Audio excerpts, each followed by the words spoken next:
नमस्कार, मैं Yashvardhan उमक। Indian news के चुनाव पर चर्चा में आप सभी का स्वागत है। 30 तारीख को एग्जिट पोल आए थे और तमाम देश के रीजनल और नेशनल चैनल्स में इसको प्रसारित किया गया। मैं दर्शकों को बता दूं, एग्जिट पोल एक सर्वे किया जाता है जो एग्जिट पोल कंपनियां रहती है, तमाम प्रकार के सर्वे करती है। जब आप अपना कीमती वोट डालकर बाहर निकलते हैं तो आपसे इनके द्वारा, इनके जो एजेंसियों द्वारा पूछा जाता है, सर्वे लिया जाता है, एक प्रकार से सैंपल कलेक्ट किया जाता है। मान लीजिए एक मतगणना केंद्र में जहाँ पे आप मतदान करने जा रहे हैं, मान लीजिए वहाँ से आपने 100 लोगों ने वोट दिया, तो उसमें से 10 लोगों से पूछा जाता है कि आपने किसको वोट दिया। उस आधार पर, सैंपल के आधार पर, सर्वे के आधार पर एक अनुमानित आंकड़ा आपके सामने एग्जिट पोल के रूप में बाहर आता है। इसी कड़ी में आज हम एग्जिट पोल के ऊपर चर्चा करेंगे। हमारे बीच मौजूद है वरिष्ठ पत्रकार शिव श्रीवास्तव जी। आपका स्वागत है सर इंडियन न्यूज़ में। और हमारे लेफ्ट साइड मौजूद है सतीश बौद्ध जी। तो सर, चूंकि एग्जिट पोल 30 तारीख को आए, क्या कहना चाहेंगे? पहले तो एक उस पे से हम शुरू करेंगे। जहाँ तक एग्जिट पोल का सवाल है, पिछले एग्जिट पोल को कई बार देखें, कई वर्षों का। अभी हाल ही में कर्नाटक में जो चुनाव हुआ था, उसमें एग्जिट पोल 76% सही था और औसतन 80% तक की सही, कभी कभी रेयर स्थिति में 90-95% हो जाता है, पर बहुत कम इसकी संभावना है। और वोट के परसेंटेज के हिसाब से होता है। यदि कोई भी सर्वे करते हैं, कोई भी चैनल सर्वे करता है, तो उसमें 10, 20, 100, 50 नहीं, कम से कम 40-50 हज़ार लोगों से पूछता है। उसमें किसने जवाब सही दिया है, किसने गलत दिया है, इसकी जानकारी प्राप्त करना बहुत मुश्किल है। क्योंकि जो भी वोट देता है वो नहीं चाहता कि मैं किसको वोट दिया हूँ, ये जानकारी किसी को प्रदान करे। ठीक है, चैनल को प्रदान करता है तो वो एक सीमित मात्रा में होता है। तो हम ये नहीं कर सकते कि जो चाहे आज तक ने दिखाया, जिस किसी ने भी दिखाया चैनल में, उसके मैंने विश्वसनीयता पे अपन स्पष्ट ये नहीं कर सकते कि उनका चैनल के जो भी किया जी, जो एजेंसियां जो दे रही है वो सही है, वो सही जी। सेम सवाल सतीश जी आपसे भी करूंगा कि चूंकि 30 तारीख को एग्जिट पोल सभी टीवी स्क्रीनों पर दिखाई दिए, तमाम चैनल्स के, चाहे रीजनल हो नेशनल हो, तो क्या लगता है आपको कि कितना उसमें जैसे आपका सवाल है? और हमारे वरिष्ठ पत्रकार शिव श्रीवास्तव जी हमारे साथ मौजूद है। उन्होंने कहा कि वास्तविकता जो मतदाता है वास्तविकता नहीं बताते। तो मेरा ये मानना है कि अगर जो एग्जिट पोल है, ठीक है, एग्जिट पोल के आंकड़े कहीं कहीं, जैसा दिल्ली में आंकड़े सही साबित हुए, पंजाब में आंकड़े सही साबित हुए, कई राज्यों में आंकड़े सही साबित हुए, लेकिन हम छत्तीसगढ़ और अगर मध्य प्रदेश की हम बात करें तो छत्तीसगढ़ और मध्य प्रदेश में जो स्थिति, हम अगर हम फील्ड में जाते हैं, जो स्थिति देखने को मिल रही है तो एग्जिट पोल के विपरीत दिख रही है। तो इसलिए एग्जिट पोल का जो है, इसको मैं अपना अगर व्यक्तिगत, मैं अगर आप मेरे से पूछ रहे हैं तो मैं इसको नहीं मान रहा हूँ। लेकिन जिस प्रकार मुख्यमंत्री भूपेश बघेल, शिवराज सिंह और तमाम नेता जो जनप्रतिनिधि है वो अपने बयान दे रहे हैं, लेकिन मेरे हिसाब से एग्जिट पोल में कहीं ना कहीं गड़बड़ है। एक चीज़ हम देखते हैं, क्योंकि आप वरिष्ठ पत्रकार है तो आप ज़्यादा जानकारी दे सकते हैं इस मामले में। जब वोटिंग का प्रतिशत बढ़ा है तो एक सत्ता परिवर्तन की भावना होती है, ये अनुमान किया जाता है। और अगर हम एग्जिट पोल भी देखें तो चूंकि यहाँ पे छत्तीसगढ़ में कांग्रेस की सरकार है, उनके विधानसभा में ज़्यादा विधायक हैं, बीजेपी के बहुत कम हैं, गिनती के विधायक है बीजेपी के। तो और एग्जिट पोल भी इस बार बीजेपी की तरफ रुख करता हुआ दिखाई दे रहा है, कांग्रेस की सीटें गिरी है। तो ये दोनों जो चीज़ें हैं, क्या तालमेल हो सकता है? जिस तरह से मतों का विभाजन हुआ है तो कैसे हुआ है, स्पष्ट करते हुए ये बताना चाहता हूँ कि भारी संख्या में यदि मतदान किसी के पक्ष में होता है तो अपन ये नहीं कह सकते कि उसमें वो वर्तमान में जो सत्ता है उसके विरोध में है। जैसा कि पहले ये था, एक मिथक था कि अधिक वोट होने से सत्ता के विरुद्ध में वोटिंग है, परंतु आज की स्थिति में ऐसा नहीं है। कई मुख्यमंत्री इतने प्रसिद्ध रहे हैं, उसका फायदा, जैसे अपन एग्जाम्पल के लिए ले सकते हैं दिल्ली का, पंजाब का, जैसा कि सतीश बौद्ध ने बताया कि अच्छा उस एरिया के लोग पूरी तरह से शिक्षित हैं, वो जानते हैं, समझते हैं, उस हिसाब से उन लोग उत्तर देने में घबराते नहीं। परंतु यहाँ पर अर्धशिक्षित हैं, डरे सहमे रहते हैं, क्योंकि सत्ता का भय, और दूसरा क्या है कि अपने क्षेत्र के निवासियों का ये रहता है, एक दूसरे से लिंक रहता है। इसका क्या है कि स्पष्ट जानकारी नहीं देते। तो अपन ये नहीं कि एग्जाम्पल के लिए अपन कह सकते हैं कि पाटन क्षेत्र में 85% वोटिंग हुआ, तो यानी डायरेक्ट कहेंगे तो ये तो सत्ता के विरुद्ध माना जाएगा, परंतु हो सकता है वहाँ के मुख्यमंत्री के लोकप्रियता के कारण वहाँ के लोगों ने मैंने उनको अधिक से अधिक वोट दिया है। दूसरी ओर विजय बघेल, वो भी उसी क्षेत्र का है, हो सकता है स्नेह के कारण उसको अधिक वोट मिला हो, क्योंकि दोनों उसी क्षेत्र के हैं, एक दूसरे के पूरक के रूप में काम कर रहे थे। तो हो सकता है कि विजय बघेल को भी अच्छे से वोट मिला हो, पर इसके निश्चित रूप से नहीं कह सकते कि वहाँ पर कौन जीत रहा है, कौन हार रहा है। क्योंकि आपने पाटन का जिक्र किया, और पाटन एक दुर्ग संभाग की, दुर्ग जिले की काफ़ी हाई प्रोफाइल सीट है। पाटन से वहाँ पे कद्दावर नेता उतरे। जिस तरह नामांकन के दिन अमित जोगी ने भी ऐलान कर दिया कि मैं पाटन से लड़ने वाला हूँ, तो तमाम तरीके के कयास और तमाम तरीके की चीज़ें बताई जा रही थी राजनीतिक पंडितों द्वारा कि अमित जोगी यहाँ खड़े होंगे तो उनको इनका सहारा मिलेगा, ये जो वर्ग है अमित जोगी के साथ है। तो पाटन में आमने सामने विजय बघेल और भूपेश बघेल और सोने पर सुहागा अमित जोगी, तो क्या हो सकता है अमित जोगी का रोल अब अजीत जोगी जैसा नहीं रहा, और उसका प्रभाव क्षेत्र बुरी तरह से घट चुका है। वो केवल वोट काटने का ही काम कर रहे हैं। जहाँ तक कि मुझको लगता है कि कांग्रेस का वोट काटने में उसकी भूमिका महत्वपूर्ण रहेगी। यदि दैव दुर्भाग्यवश कहा जाए कि मुख्यमंत्री यदि हारते हैं तो उसके लिए जवाबदार अमित जोगी ही होगा। मतलब आप कह रहे हैं कि हार सकते हैं मुख्यमंत्री?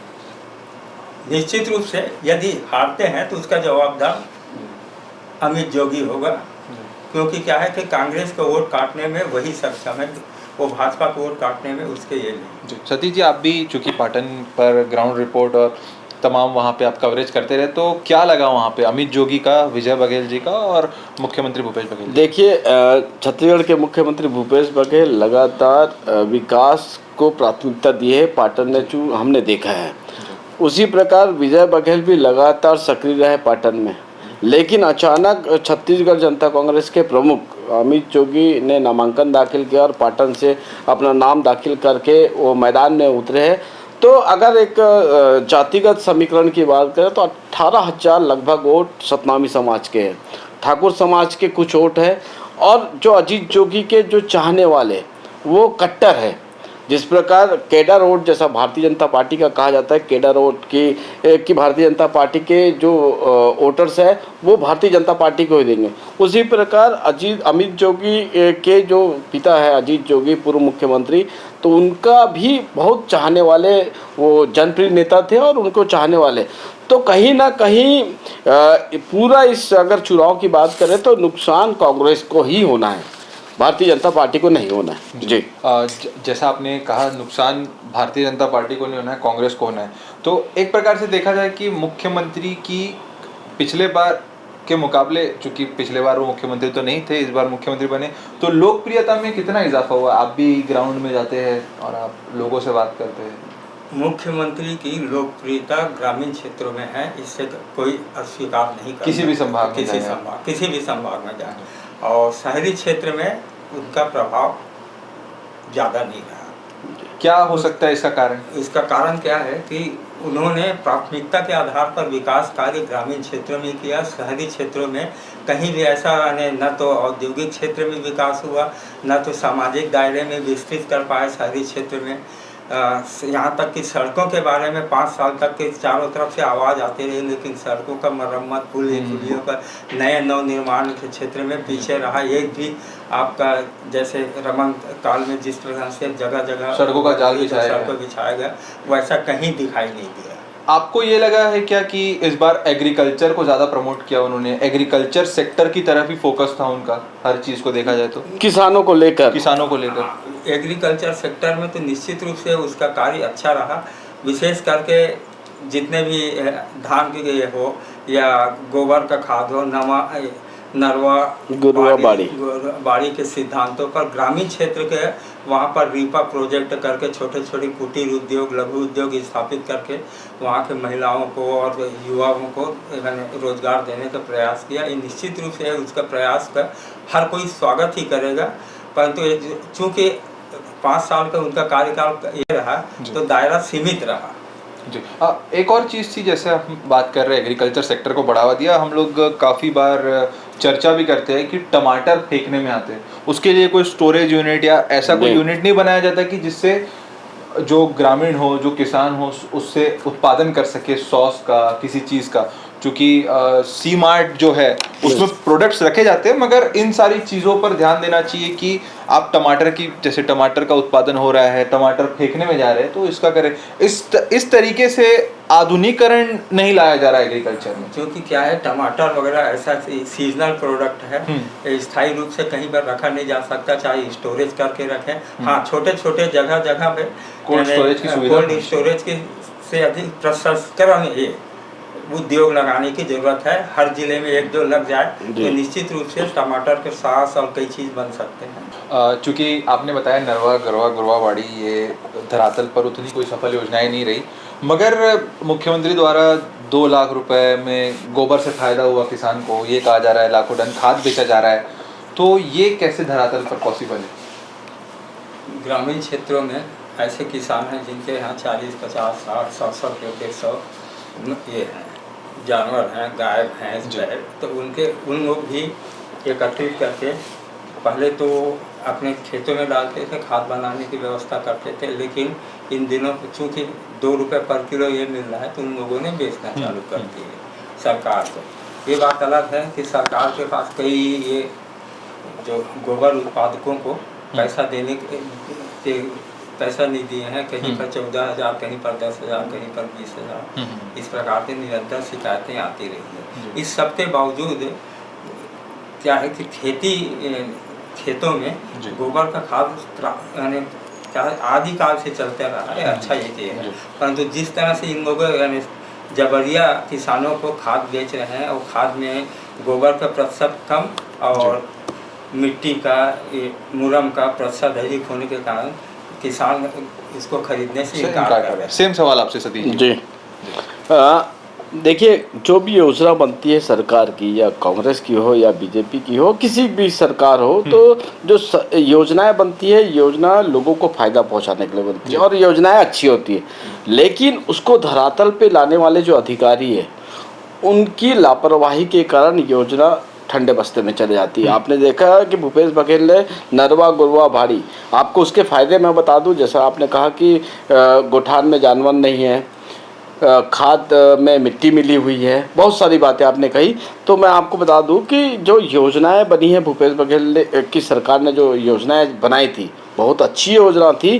उसका उदाहरण मैं आपको देता हूं और हमारे दर्शकों को बताते हैं कि जैसा बाड़ी योजना, तो जो बाड़ी योजना थी, हमने कई स्टोरी कवरेज की और सक्सेस स्टोरी बनाए हैं। तो जो बाड़ी योजना थी, तो जो बाड़ी योजना ऐसे जो भूमि आवंटित की गई स्व सहायता समूह को जो कब्जे में थी, तो लाखों एकड़ जो कब्जे में जो भूमि थी वो उससे मुक्त करा के स्व सहायता समूह को दिया गया। तो उससे थोड़ा सा जो ग्रामीण महिलाएं हैं, समिति बना के जो वो बाड़ी का अपना सब्जी का उत्पादन कर रहे हैं, तो उनका रोजगार बढ़ा है, ये हमने देखा है। तो कई एकड़ जो भूमि थी जो कब्जे में थी वो मुक्त हुई, ये फ़ायदा हुआ, जिससे लोगों को आमदनी हुई। जो दबंग थे, गांव के जो दबंग थे, जो सरपंच थे या दबंग किस्म के लोग थे, जो 10-10 एकड़, 20-20 एकड़, 50 एकड़ जो कब्जा करके रखे थे, उसको सरकार ने मुक्त कराया और स्व सहायता समूह को दिया। और एक गांव में 15-15 स्व सहायता समूह है जो ये संचालित कर रही है बाड़ी योजना।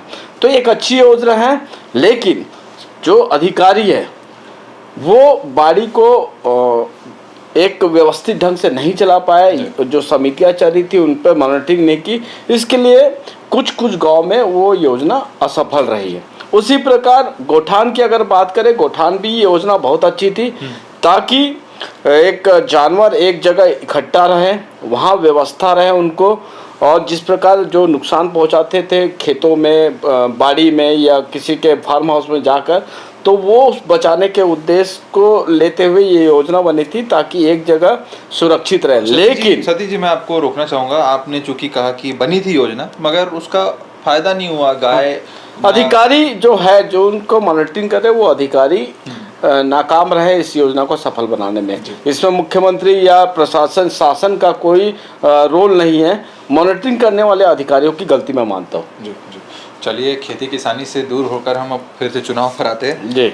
चूँकि एग्जिट पोल की हम बात करेंगे। सरगुजा संभाग में जो 12 सीटें हैं उसके बारे में क्या कहेंगे आप, क्या लग रहा है आपको? वैसे तो सरगुजा संभाग में 14 सीटें हैं जी। पिछले बार वहाँ पर बहुत ही बीजेपी को बहुत ही कम सीट जी जी 3 सीटें मिली थी जी। और 11 सीट पर कांग्रेस का कब्जा हुआ जी, था। जी। लेकिन इस बार ऐसी स्थिति नहीं बन रही, यहाँ तक कि उस क्षेत्र के टीएस बाबा जी जो अपना उप मुख्यमंत्री हैं, उनका कहना है कि हम यदि 7-8 सीट जीत जाते हैं तो अच्छी बात होगी, पहले जैसे सीट नहीं ले पाए। जी। उन्होंने बयान भी दिया है कि 14 में से 14 की आप उम्मीद मत करिए, हाँ। 7 पे 7 मिले तो बहुत है करके। जी। इसके अतिरिक्त उन्होंने ये भी कहा कि हम छत्तीसगढ़ में 60 सीट लेकर के सरकार बनाने जा रहे हैं। जी। दूसरी ओर मुख्यमंत्री 75 प्लस की कल भी बात कर रहे हैं, आज भी कर रहे हैं, आगे भी कर रहे हैं। लगभग यही दीपक बैज जो कांग्रेस अध्यक्ष है प्रदेश के, उनका भी कहना है कि हम 75 प्लस की ओर जा रहे हैं। जी। परंतु ऐसा नहीं लगता। मैं आपको आपकी 75 प्लस वाली बात पर एक बात कहूँगा, चूँकि आप बोल रहे हैं आपको नहीं लगता, बिल्कुल सही आप बोल रहे हैं। अगर ये कांग्रेस 75 पार का दावा कर रहे हैं मुख्यमंत्री और पीसीसी चीफ छत्तीसगढ़ के दीपक बैज, तो चार्टर प्लेन बुक क्यों किया जा रहा है 72 विधायकों के लिए? देखिए, कहीं ना कहीं एक डर है कि जिस प्रकार आपने महाराष्ट्र में देखा और अन्य प्रदेशों में देखा कि खरीद फरोख्त का जो विधायकों की खरीद फरोख्त का मामला जो सामने आया है कई राज्यों में, तो जैसा झारखंड में भी, झारखंड के सारे विधायक छत्तीसगढ़ में शरण लिए थे, महाराष्ट्र के असम गए थे, तो एक उनको एक जितने भी जो जो टर्म है इसके लिए जी, तो जो जितने विधायक जो जीत के आते हैं वो बिके ना या अपनी पार्टी छोड़ के जाए मत, और फ्लोर टेस्ट में वो उनके साथ रहे। तो ये उद्देश्य को लेकर इनको जो चार्टर प्लेन बुक होने की बात अब सामने आई है कि जो विधायक जीत के जाएंगे तो उनको कहीं ले जाया जाएगा। जी, ये डर रहना तब जायज नहीं है जब आप कह रहे एक तरफ की 75 पार है। आप जब 75 सीटें खुद ले लेंगे तो बची हुई जो सीट है वो बीजेपी की रहेंगी, तो सरकार कैसे बना लेगी? सरकार बनाने के लिए मान लीजिए 10-15 का डिफरेंस हो तो तोड़ मरोड़ हो सकती है, पर सही बात जी, पर इतनी मार्जिन में क्यों डर है? क्या सीएम भी एग्जिट पोल के साथ है? क्योंकि ये एग्जिट पोल आने के पहले की बात है जो चार्टर प्लेन वाली बुक है, और तमाम बड़े पत्र देखिए खरीद फरोख्त का दौर लगातार जारी है देश के अंदर। विधानसभा चुनाव हो या लोकसभा चुनाव हो, लगातार ऐसा कानून बनना चाहिए, संविधान में बदलाव होना चाहिए कि अगर एक पार्टी का प्रत्याशी है वो अपने पार्टी को छोड़ के जाता है तो उसकी निर्वाचन शून्य कर देना ये जो 72 ये होना चाहिए। ये मेरा मानना है कि शून्य उसका निर्वाचन घोषित हो तो ये जो खरीद फरोख्त का जो सिलसिला चल रहा है वो बंद हो जाएगा। कहीं जैसा आपने मध्य प्रदेश में देखा है कि सिंधिया जी वहाँ चले गए और वहाँ की जो सरकार थी कांग्रेस की गिर गई। उसी प्रकार महाराष्ट्र में भी हुआ है, तो महाराष्ट्र में भी यही हुआ है कि हाँ इतने विधायक वहाँ चले गए तो वो सरकार गिर गई। तो ऐसा कोई प्रावधान लाना चाहिए देश के जो हमारा सर्वोच्च वो है न्यायालय, तो ऐसा कुछ लाना चाहिए ताकि इलेक्शन कमीशन को कि अगर कोई प्रत्याशी जो विजयी होता है और वो उसके बाद अपनी पार्टी छोड़ता है केवल फ्लोर टेस्ट में कि दूसरे पार्टी को समर्थन देता है, तो ये कोई ऐसा नियम लाना चाहिए। के साथ छल है एक प्रकार से, अगर मैं साफ बात में कहूँ तो। चूंकि ये 72 सीटों की, मैं जो 72 प्लेन वाली बात कर रहा हूँ, क्या इस 72 प्लेन की जो सीटों में क्या एक गिनती टीएस बाबा की तो नहीं है कि उनको भी प्लेन में बैठाया जाएगा? देखिए, टीएस बाबा का दबी जुबान पे पूरे छत्तीसगढ़ की जनता बोल रही टीएस बाबा बदल सकते हैं जी। अब उनके मन में क्या है हम तो नहीं कह सकते, लेकिन जो किंग मेकर की भूमिका में अगर हम बात करें तो टीएस बाबा इस बार दिख रहे। पिछले बार नहीं दिख रहे थे, क्योंकि पिछले बार उन्होंने मेहनत करी, भूपेश बघेल ने मेहनत करी लगातार और 15 साल से जमी सरकार को उखाड़ फेंका। तो कहीं ना कहीं इस बार टीएस बाबा किंग मेकर की भूमिका में है। टीएस बाबा का बार बार दबी जुबान से लोग कह रहे हैं कि टीएस बाबा बदल सकते हैं, बदले ना बदले वो तो बात की बात है, लेकिन चर्चा का विषय है और हर जगह में एक ही चर्चा है, टीएस बाबा के ऊपर कांग्रेस टिकी हुई है। पिछले बार एक और चीज़ ये भी देखी गई थी कि पिछले बार जो चुनाव हुआ था, जो कांग्रेस जब बहुमत में आई तो मुख्यमंत्री फेस कोई नहीं था। हर संभाग में अपने अपने जो लोकप्रिय प्रतिनिधि है उनको आगे किया पार्टी ने कि ये सीएम रहेंगे। जैसे बिलासपुर से चरणदास महंत बोल रहे थे मैं रहूंगा, बिलासपुर संभाग से, दुर्ग से आपके ताम्रध्वज साहू, खुद वो स्वयं भूपेश बघेल जी अध्यक्ष थे कांग्रेस पार्टी के यहाँ छत्तीसगढ़ के, और रायपुर में कोई और। ऐसी इस बार चूंकि फेस भूपेश बघेल जी का है, तो इस बार कितना फर्क दिखेगा लोकप्रियता में, क्योंकि उस क्षेत्र के जनप्रतिनिधि को सीएम नहीं बनाया जाने की घोषणा, क्योंकि इस बार तो सीएम फेस के सारे लड़ रहे हैं चुनाव कांग्रेस। पिछले बार अंदरूनी रूप से यही कहा जाता था कि टीएस सिंहदेव 2.5 साल के और ये भूपेश बघेल मुख्यमंत्री हैं, लेकिन जैसे तैसे ये कट गया, परंतु आखिरी तक के हर किसी के जुबान में यही रहा कि सिंहदेव आज नहीं तो कल मुख्यमंत्री बनेंगे। अभी भी लोगों में यही चर्चा है कि इस बार भूपेश बघेल के स्थान पर टीएस सिंहदेव को ही मुख्यमंत्री बनाया जा सकता है। और लोगों में तो ये भी चर्चा है, यदि कहीं टीएस सिंहदेव को मुख्यमंत्री नहीं बनाए तो बीजेपी किडनैप करके उनके 8-10 को ये करके उनको कुछ समय के लिए मुख्यमंत्री। मैं आपकी बात का समर्थन करता हूँ। लोगों में चर्चा है, जन चर्चा है, और संभावना से भी इनकार इसलिए नहीं किया जा सकता कि कोई अजीत जोगी जब मुख्यमंत्री थे तो भाजपा के 12 विधायकों को खरीद करके अपनी सत्ता को मजबूत किए थे। हो सकता है बीजेपी इनको खरीद करके अपना ये कर सकते। जी जी, सही कह रहे हैं आप।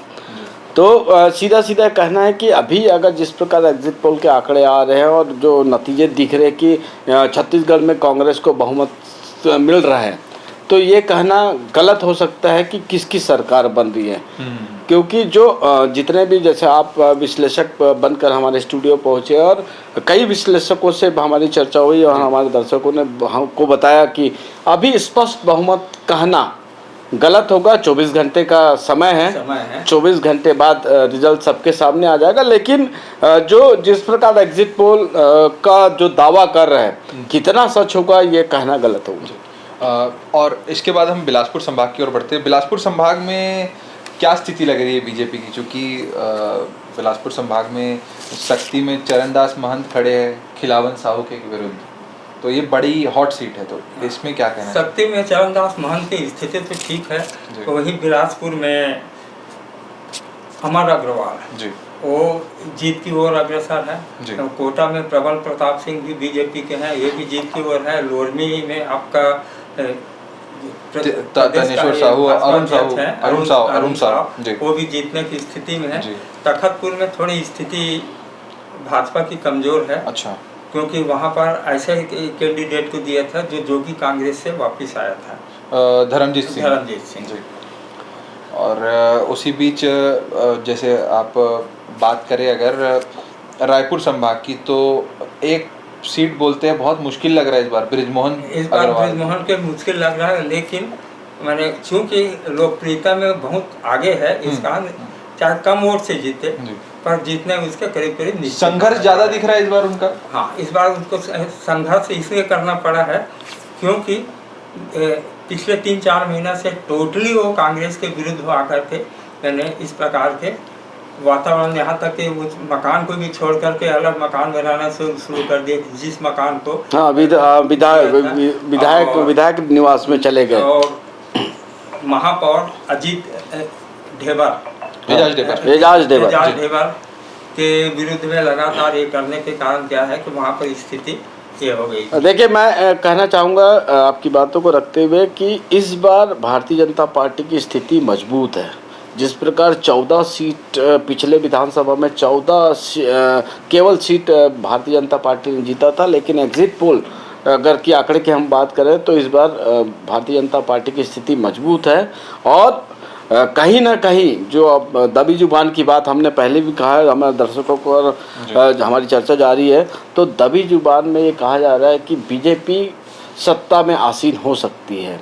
तो ये तो 24 घंटे के बाद ही पता चल पाएगा, लेकिन बीजेपी की स्थिति मजबूत नज़र आ रही है। ये तो डॉक्टर रमन सिंह पूर्व मुख्यमंत्री स्पष्ट रूप से कह चुके हैं कि हम 38 से 48 जो कहा जा रहा है, परंतु हम 38 से 48 नहीं 48 से 55 सीट जीत रहे हैं जी।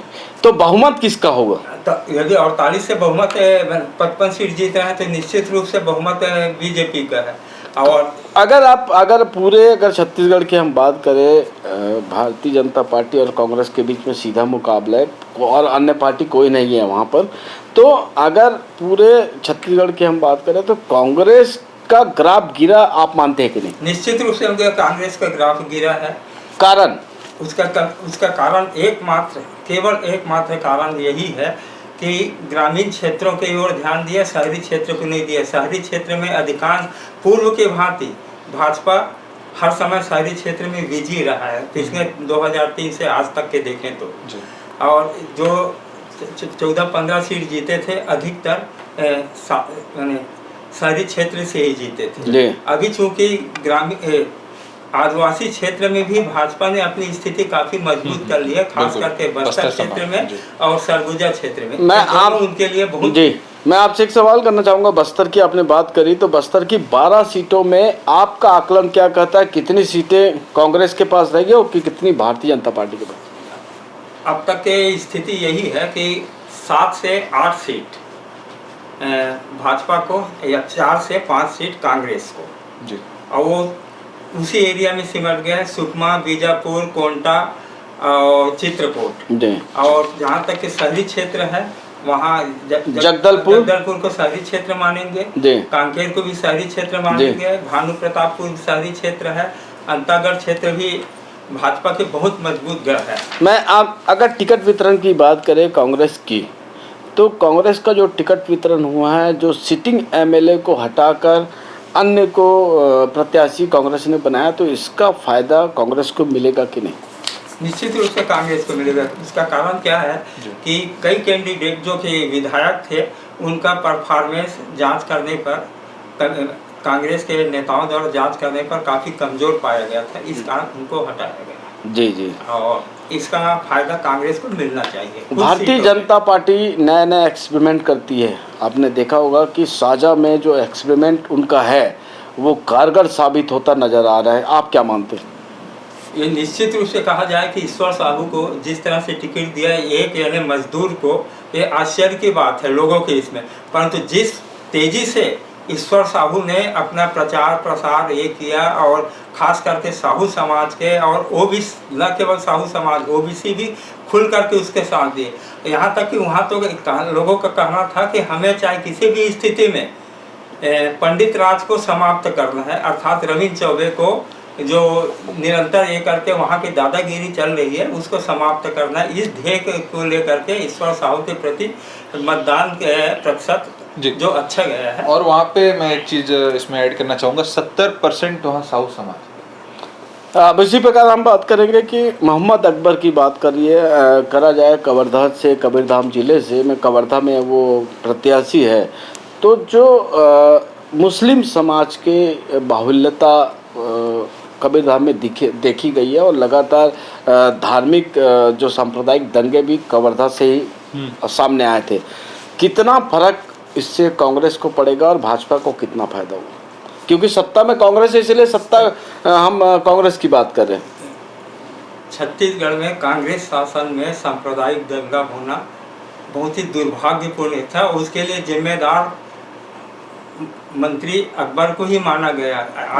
उस समय जिस समय दंगे हुए, स्थिति ये थी कि 2 माह तक के वो कवर्धा क्षेत्र में प्रवेश नहीं कर सका था। लोगों के जनमानस में कल भी ये थे, लोगों में उद्वेग आज भी है, और शायद इसी कारण ही विजय शर्मा जैसे एक कट्टर हिंदू को वहाँ टिकट दी गई है और दिल खोल करके उसके समर्थन में आए हैं। आपने कहा कि कांग्रेस के मंत्री मोहम्मद अकबर के कारण सांप्रदायिक दंगा हुआ।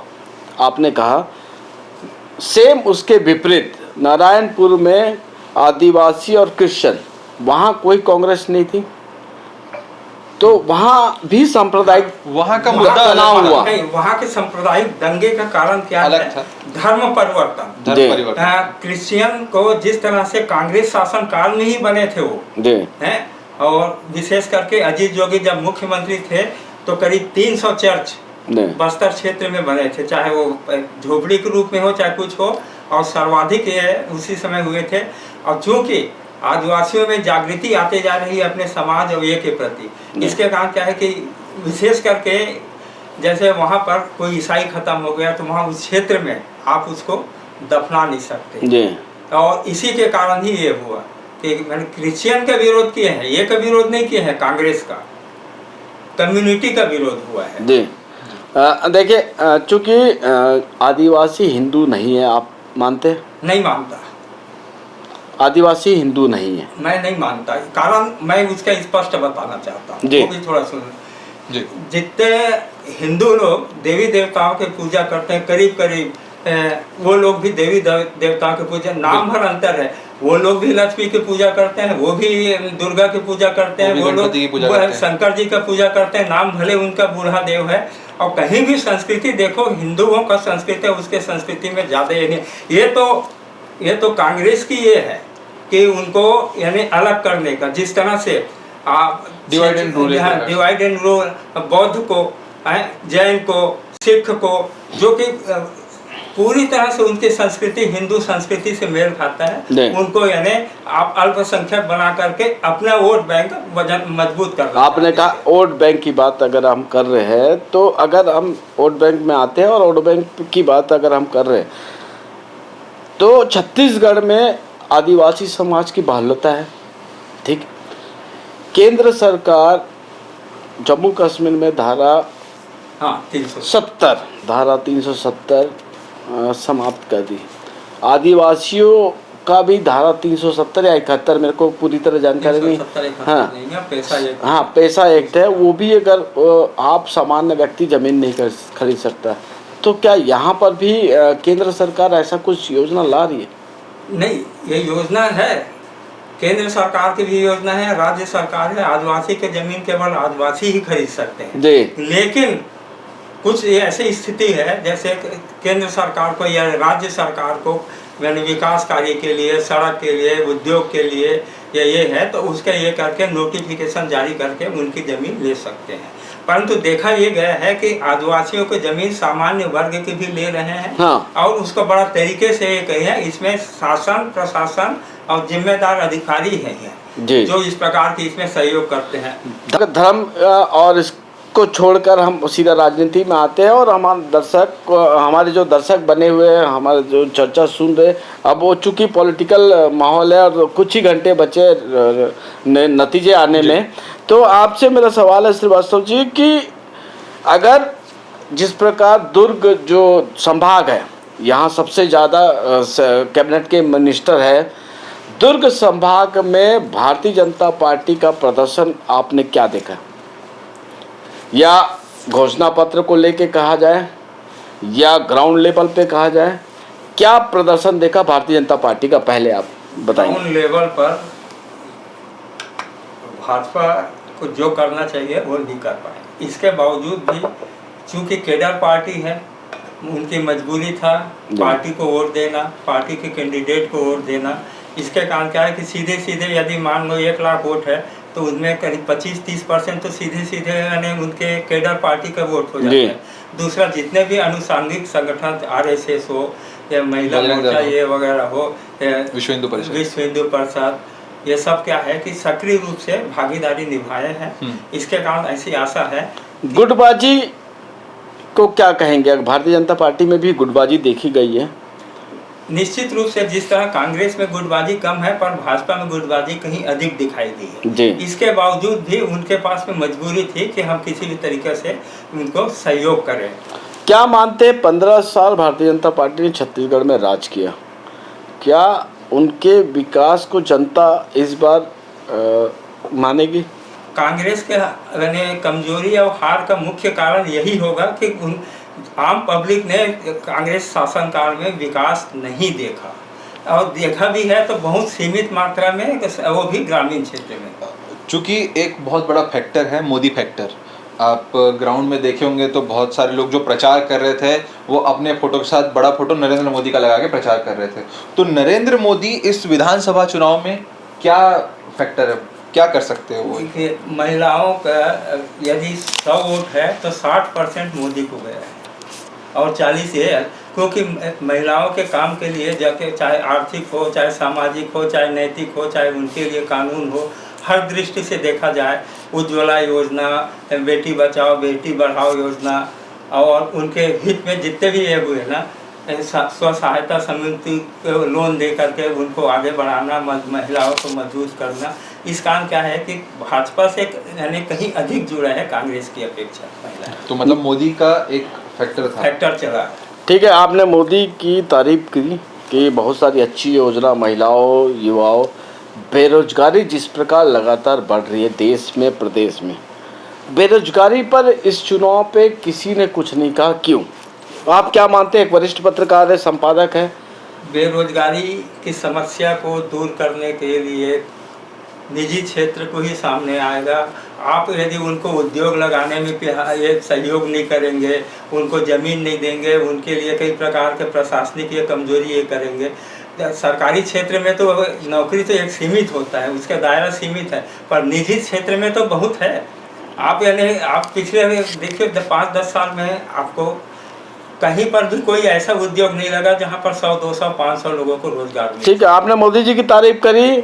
अब हर जो बड़े प्लांट है, जिस प्रकार छत्तीसगढ़ में भिलाई स्टील प्लांट सबसे बड़ा प्लांट है, उसका भी धीरे धीरे निजीकरण हो रहा है। तो अगर निजीकरण होते जाएगा तो रोजगार में फर्क पड़ेगा? नहीं, बिल्कुल पड़ेगा, क्योंकि फर्क तो पड़ेगा, परंतु इसका अर्थ ये नहीं है कि यदि निजी क्षेत्र में जाने से इनका जो क्या है प्रोडक्शन काफ़ी बढ़ जाएगा। हम एग्जाम्पल के लिए ले सकते हैं बाढ़ को।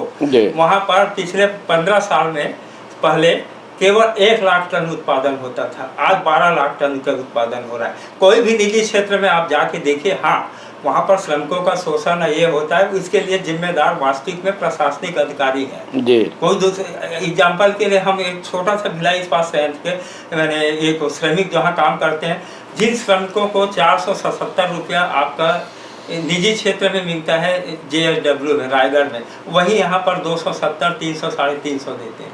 जबकि केंद्र के ये है, यहाँ तो कम से कम 550 मिनिमम देना चाहिए। यहाँ पर केवल अधिकारियों का और कहा जाए कि राजनेताओं अब ये कि ये सब साजिश के फल भुगत रहे हैं। रोजगार का कहीं पर कमी नहीं है, बशर्ते कि सिस्टम में ऐसे काम। चूंकि आपने रोजगार की बात कही और चुनाव पर रोजगार का क्या फर्क पड़ेगा, इस बार जो चुनाव लड़े गए वो मुद्दों पर से ज्यादा क्या कौन देने वाला है उस पर लड़े जा रहे हैं, ऐसा लग रहा है। जो जनता है रेवड़ी बांटने का काम दोनों पार्टियों के द्वारा हुआ है, तो विकास कहाँ होगा अगर सरकार कर्जे में है? और इस बार जो मुद्दों पे चुनाव नहीं लड़ा गया है। हाँ, इस बार मुद्दे का समय जो ज्यादा से ज्यादा दे सके। अब ये यदि इन्हीं को मुफ्तखोर बनाओगे, आलसी बनाओगे, तो क्षेत्र का, देश का, प्रदेश का विकास कैसे होगा? उसके लिए पैसा कहाँ से आएगा? अभी प्रदेश लाखों करोड़ों के कर्ज में है। छत्तीसगढ़ प्रदेश 103 करोड़ के कर्ज, 103 करोड़। हाँ, अगर इतना कर्ज में है तो प्रदेश का विकास कहाँ से होगा? जो नौकरी पेशा लोग हैं, जो उद्योगपति है, उन्हीं के टैक्स से सरकार चलती है। तो अगर इस प्रकार सामान्य लोग, जो मध्यम वर्गीय तो नहीं कहा जा सकता, जो निम्न वर्ग के हैं, उनको मुफ्त में सिलेंडर या 400 रुपये में सिलेंडर, वो सिलेंडर सबके लिए है, तो बहुत सारी चीज़ मुफ्त वाली बात आती है। तो मुफ्त में देना कहाँ तक जायज़ है? हम विदेशों से गैस खरीद रहे हैं, विदेशों से पेट्रोल खरीद रहे हैं, विदेशों से सामान खरीद रहे हैं, टैक्स वहाँ दे रहे हैं, विदेशों को दे रहे हैं, और यहाँ पर हम मुफ्त में दे रहे हैं। ये तो देश के यानी कमज़ोर करने के ये है, सशक्त देते हुए कहा जाए जी। तो इसके लिए निश्चित रूप से इलेक्शन कमीशन को भविष्य में ये बनाना पड़ेगा, नहीं तो धीरे धीरे हर कोई काम से अयोग्य हो जाएंगे। छत्तीसगढ़ के 5 जो संभाग है, 5 संभाग में भाजपा की क्या स्थिति रहेगी और कांग्रेस की क्या स्थिति रहेगी? सरगुजा से शुरू करते हैं। 5 संभाग में अपन ये कहा जाए ना, तो सरकार बनाने की स्थिति में आज के समय में हम ये कह सकते हैं कि करीब करीब दोनों नजदीक हैं। जी, तो आप कहना आप चाह रहे हैं एग्जिट पोल जो आया है सटीक है? एग्जिट पोल में भाजपा को कहा है कि कई 36 से लेकर के 44, 36 से लेकर के 38 से लेकर के 46, हाँ, 48 तक के लिए है ने भाजपा भी सरकार बना सकती है, ये संभावना व्यक्त की है एग्जिट पोल ने। बिल्कुल बराबर जी। क्लोज करो दो। और एक आध पॉइंट मतलब ले कौन लीजिए। सा पॉइंट? कौन सा पॉइंट ले? यदि भाजपा की सरकार बनती है तो हाँ। कौन मुख्यमंत्री है? हाँ चलो लो क्वेश्चन लो। चलिए, अपन ने इतनी सारी बात की। अगर भाजपा की सरकार बनती है, जैसा एग्जिट पोल में भी कांटे की टक्कर है, आसपास का मामला है, तो पार्टी किस पर हाथ रखेगी, किसको सीएम बनाएगी? चेहरा कौन होगा? चेहरा कौन होगा? मुख्यमंत्री पेश कौन होगा? वैसे भाजपा के नेताओं के अंदरूनी चर्चा में है इस बार किसी आदिवासी को ही बनाया जाए, जिससे कि एक अपने पास में ये बन जाए। जिस तरह से केंद्र सरकार ने राष्ट्रपति के लिए एक आदिवासी को ये किए, तो छत्तीसगढ़ में हर शुरू से यही सोच रहा है कि छत्तीसगढ़ में आदिवासी को क्यों नहीं दिए जाते, जबकि आदिवासी बहुल क्षेत्र है और सर्वाधिक विधायक आदिवासियों का है। तो इस कारण क्या है, ऐसी स्थिति ओबीसी भी यहाँ पर बन चुके हैं, ब्राह्मण भी बन चुके हैं, ठाकुर भी बन चुके हैं, तो क्यों नहीं इस बार किसी आदिवासी को दिया जाए। किसको देखते हैं आप? आदिवासी कौन बन सकता है? आदिवासी नेता आदिवासी नेता में एक राम विचार नेताम है और पूर्व केंद्रीय मंत्री विष्णुदेव साय है और केदार कश्यप भी सामने आ रहे हैं। तो अभी स्पष्ट तो ये नहीं कर सकते, परंतु यदि आदिवासी में ये होगा तो इसी 3-4 में से किसी को बनाया। लता उसेंडी को संभावना कम है। विजय बघेल का नाम सबसे ज़्यादा चर्चे में रहा है, क्योंकि उनको घोषणा पत्र समिति के संयोजक बनाए गए हैं और सीएम के सामने खड़ा किया। सीएम के विपक्ष में। क्या पार्टी ने कुछ वादा करके सीएम के सामने खड़ा किया होगा? नहीं, जहाँ तक मैं सोचता हूँ कि कोई वादा ये नहीं है, क्योंकि उनका पार्टी का मुख्य ये था कि प्रदेश के एक दिग्गज नेता या मुख्यमंत्री को कौन हरा सकता है। इनके पास इसके अतिरिक्त तो कोई कैंडिडेट इसलिए नहीं था क्योंकि जो भी वहाँ चुनाव लड़ा है, तो विजय बघेल एक बार वहाँ से जब संसद का चुनाव लड़ा तो वहाँ से 37,000 अधिक वोट से जीता है। वो अपने आप में रिकॉर्ड है और प्रदेश में सबसे ज़्यादा 4 लाख से अधिक वोट विजय बघेल को ही मिला था। ये उसकी लोकप्रियता का प्रमाण है। पूर्व में वो संसदीय सचिव रह चुका है, तो उसको मंत्री एक अनुभव भी है, विधायक भी रहा है, नगर पालिका का अध्यक्ष भी रहा है, तो उसके बृहद अनुभव का फायदा उठाते हुए उनको वहाँ की टिकट दी गई। तो एक प्रकार से प्रशासनिक अनुभव भी है और सारे अनुभव के साथ कद्दावर नेता है विजय बघेल, निश्चित रूप से। रमन सिंह का क्या लगता है, यदि भाजपा की सरकार बनती है, रमन सिंह वहाँ से जीत जाती है राजनांदगांव से, तो ये अंतिम सवाल है मेरा, तो उस पर क्या लगता है रमन सिंह जी के भविष्य के बारे में? जहाँ तक कि भाजपा नेताओं के बीच में अंदरूनी चर्चा ये है, इसको या तो राज्यपाल बनाएंगे या विधानसभा अध्यक्ष, ऐसी चर्चा है जी। और आज की स्थिति में वो इतना कद्दावर नेता माना जा रहा है, पार्टी में प्रदेश राष्ट्रीय उपाध्यक्ष है, तो शायद ही उन्हें मुख्यमंत्री बनाए। मुझको नहीं लगता कोई मुख्यमंत्री उनको बनाया जाए। बृजमोहन अग्रवाल पे पार्टी दावा खेल सकती है सीएम पे? नहीं, छत्तीसगढ़ में एक बनिया या अग्रवाल को मुख्यमंत्री बनाना संभव नहीं है आज की स्थिति में। ये बात अलग है कि पार्टी का क्या निर्णय ले क्या नहीं ले। चलिए, समय सीमा का ध्यान रखते हुए हमें शो को यहीं रोकना होगा। चुनाव पर चर्चा यूं ही जारी रहेगी, ऐसे ही हम वरिष्ठ पत्रकारों के साथ आपके साथ चुनाव पर चर्चा करेंगे। चुनाव पर चर्चा में फिलहाल इतना ही, मुझे दीजिए इजाज़त, नमस्कार।